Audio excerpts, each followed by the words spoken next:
est le chiffre du jour publié par l'INSEE ce matin. 5,5%, c'est le niveau du dérapage des comptes publics pour 2023, soit 154 milliards d'euros. Le gouvernement avait déjà préparé le terrain en annonçant que le déficit serait supérieur à la prévision qui était à 4,9% du PIB brut. Conséquence, une dégradation de la note de la France par les agences de notation est redoutée pour juin prochain. Seules l'Italie et la Grèce sont en effet plus endettées que l'Hexagone. Proche de 3 100 milliards d'euros, la dette publique quant à elle a explosé de 800 milliards depuis 2019. Le quoi qu'il en coûte de la pandémie de Covid et du choc énergétique de 2022 ont accéléré le mouvement. Alors, quelle solution face au déficit qui se creuse ? Eh bien, l'exécutif envisage d'abord une relance de la croissance plutôt que la piste d'une hausse des impôts. On poursuit avec un départ au long cours, celui du patron de Boeing. Dave Calhoun a annoncé hier qu'il quittera son poste, mais pas avant la fin de l'année. Appelé à la rescousse il y a 5 ans, alors que le groupe traversait déjà une période de crise, Dave Calhoun continuera de diriger Boeing jusqu'en décembre afin de stabiliser l'entreprise. Il sera ensuite remplacé par Steve Mollenkopf. Fragilisé par une série d'incidents sur ses appareils, le géant de l'aéronautique américain opère de profonds changements dans son organigramme et entérine également le limogeage de Stan Deal, le PDG de la division commerciale. Pendant des années, nous avons cherché à construire des avions le plus vite possible au détriment de la sécurité.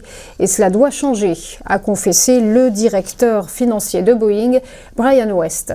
Rappelons qu'en janvier dernier, la porte d'un 737 MAX de la compagnie Alaska Airlines s'était littéralement arrachée en plein vol.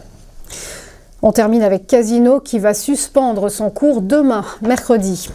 Lourdement endetté, vous le savez, le groupe de distribution doit en effet valider ce jour-là son plan de restructuration financière à l'issue d'une réunion de son conseil d'administration. Un plan de sauvegarde accéléré, arrêté le 26 février dernier au tribunal de commerce de Paris. L'opération de recapitalisation sera réalisée par le consortium mené par l'homme d'affaires tchèque Daniel Kretinsky, repreneur du groupe jusqu'alors dirigé, vous le savez, par Jean-Charles Naouri. Casino, dont la valeur s'est effondrée de plus de 64% hier. Et cela nous conduit au point bourse. Retour sur les séances avec une Europe dispersée.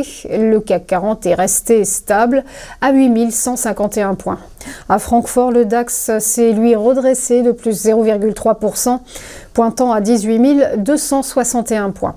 Le FTSE londonien, lui, s'est érodé de moins 0,17% à 7 917 points, alors qu'à Madrid, l'IBEX s'est très légèrement renforcé de plus 0,08%. Quant au MIB de Milan, il s'est étoffé de plus 0,87%.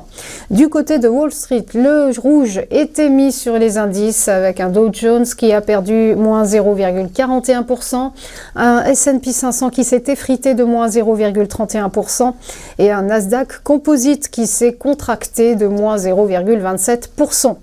Et on termine ce point par le Nikkei, l'indice de Tokyo ce matin clôture à l'équilibre avec une micro-perte de moins 0,04%. Voilà pour les news, on va marquer une première pause et se retrouver juste après pour ChronoCAC. À tout de suite.